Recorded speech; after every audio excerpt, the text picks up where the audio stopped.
नमस्कार साथियों, आज एक बार फिर ये साबित हो गया कि खट्टर सरकार के पास 10 साल के अपने कार्यकाल के दौरान के बाद भी एक ऐसी परियोजना नहीं है जिसको इसी सरकार में जिसका शिलान्यास किया गया हो, जिसका काम शुरू कराया गया हो, जिसको मंजूर किया गया हो, जिसका उद्घाटन इसी सरकार में कराया जा सके।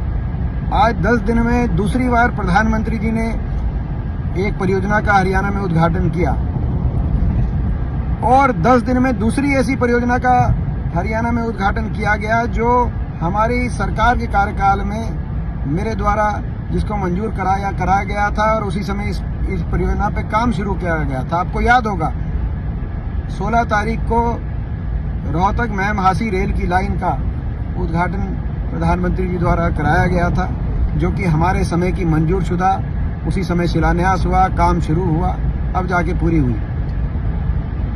उसी प्रकार से आज झज्जर के देवरखाना गांव में केंद्रीय योग व प्राकृतिक चिकित्सा अनुसंधान संस्था का उद्घाटन प्रधानमंत्री जी द्वारा कराया गया। ये 2008 में मैंने मंजूर कराई थी। 2009 में जमीन स्थानांतरण कराकर इस पे कार्य शुरू हो गया था और इसकी बिल्डिंग भी 70-80% 2014 तक इसकी बिल्डिंग का कार्य भी लगभग काफी एडवांस स्टेज में पहुंच गया था और 2017-18 तक इसकी पूर्णतः बिल्डिंग कंप्लीट हो चुकी थी और पिछले 5 साल से तो उद्घाटन का भी समय खट्टर सरकार प्रधानमंत्री से ले नहीं पाई संस्था का।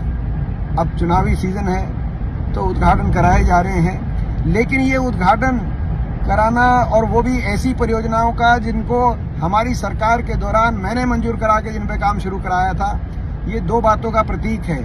पहली, इस सरकार की विकासहीन सोच, यानी कि आपके पास कुछ है ही नहीं, अपनी कोई एक भी परियोजना 10 साल में जो आपने पूरी कराई हो बड़ी, जिसका प्रधानमंत्री जी से फीता कटवा सको। और दूसरी, हमारे समय की जो विकासशील सोच थी, जिस सोच के साथ हरियाणा के कोने कोने में केंद्र सरकार की बड़ी परियोजनाएं आई थी, उनमें से बहुत सी परियोजनाएं हमारे समय पूरी हो गई थी, लेकिन जो पूरी नहीं हो पाई थी उन पे काम यदि शुरू हो गया था तो बहुत धीमी गति से काम कराया गया, जो 10 साल बाद आप उद्घाटन करा रहे हैं। और जहां कार्य शुरू नहीं हो पाया था तो ठंडे बस्ते में आपने उन परियोजना को पहुंचाने का काम किया, चाहे Indian national defence university Binola गांव की, चाहे महम का अंतर्राष्ट्रीय एयरपोर्ट हो, चाहे चारों तरफ मेट्रो का जो RRTS और मेट्रो रोहतक, पानीपत, सोनीपत, चारों तरफ मेट्रो का एक्सपेंशन होना था। आज तक एक खंबा मेट्रो का आपने कहीं आगे बढ़ाने का काम नहीं किया। चाहे वो यहीं जहां पे आपने आज प्रधानमंत्री जी से देवरखाना में केंद्रीय योग व प्राकृतिक चिकित्सा अनुसंधान संस्था का उद्घाटन कराया, उसके साथ एम्स 2 बाड़सा में 10 राष्ट्रीय संस्थान बनने थे, जिसमें नए राष्ट्रीय cancer institute, national cancer institute तो हमने डॉक्टर मनमोहन सिंह जी से फाउंडेशन स्टोन रखवा के काम शुरू करा दिया था, जो पूर्ण भी हो गया और जो प्रदेश के लोगों के बहुत की सेवा करने का काम कर रहा है वो संस्थान।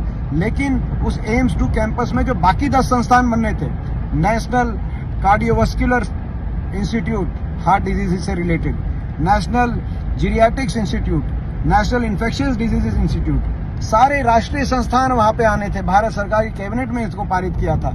आपने उनमें से तो किसी एक का काम शुरू कराया नहीं। तो इस प्रकार के असंख्य प्रोजेक्ट्स जो हरियाणा से जिनको आपने वंचित रखा, खुद कोई नया प्रोजेक्ट आपने मंजूर कराया नहीं, जो आज आप दिखा सकें 10 साल के बाद। हमारी प्रोजेक्ट्स को अब 10 साल के बाद चुनावी सीजन में उनका फीता कटवा रहे हैं मुख्यमंत्री जी, आप प्रधानमंत्री जी को बुला कर। अरे हमें तो डर है कि कहीं आप हमारे द्वारा जो प्रोजेक्ट्स जो हमने कहीं बहादुरगढ़ मेट्रो का आप फीता ना कटवा दें, कहीं फरीदाबाद मेट्रो का फीता कटवा दें। हमें तो रक्षा करनी पड़ेगी, मुझे लगता है कि पहरेदारी करनी पड़ेगी। आप कहीं आप हमारे 4 थर्मल कारखाने हमारे समय बने, उनका ना फीता कटवा दें। 12 विश्वविद्यालय जो हमारे समय बने, आपने तो एक नहीं बनवाया, कहीं उसका फीता ना कटवा दें आप। अब मुझे लगता है कि हरियाणा प्रदेश के सभी कांग्रेस कार्यकर्ताओं से मैं कहना चाहता हूँ, जहाँ भी हर जिले में जो परियोजनाएं हमारे समय विकास की परियोजनाएं जो बनी थी, जो बन के तैयार करवाई गई थी, उनकी पहरेदारी रखिए। ये कभी भी पहुंच सकते हैं भाजपा वाले, मुख्यमंत्री जी प्रधानमंत्री जी को लेके पहुंच सकते हैं, उनके फीते कटवा सकते हैं। चौकन्ना हो जाइए। धन्यवाद।